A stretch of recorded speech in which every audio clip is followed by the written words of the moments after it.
સરકાર દ્વારા ડીઝલના ભાવમાં પ્રતિ લીટરે 63 પૈસાનો વધારો કરતા વડોદરા શહેરમાં હવે જૂના ભાવ ₹55.45ને બદલે ₹56.08 ડીઝલના વાહન ચાલકોને ચૂકવવા પડશે।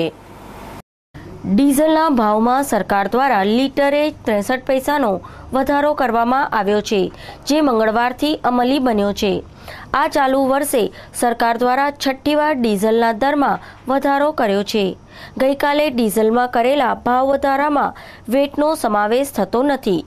ઓઇલ કંપનીઓએ શનિવારે પેટ્રોલના ભાવમાં પ્રતિ લીટરે ₹2.28નો વધારો કર્યો હતો। સરકારી સૂત્રોએ જણાવ્યું હતું કે રૂપિયાના અવમૂલ્યન થતાં કાચા ક્રૂડ ઓઇલની આયાત મોંઘી થતાં ભાવ વધારો થઈ રહ્યો છે। ડીઝલના પ્રતિ લીટરે 63 પૈસાનો વધારો થતાં વડોદરા શહેરમાં ડીઝલના પ્રતિ લીટરે ₹56.08નો વધારો થયો છે, જ્યારે જૂનો ભાવ ₹55.45 હતો। અસહ્ય લોકોને તકલીફ પડવા માંડી છે।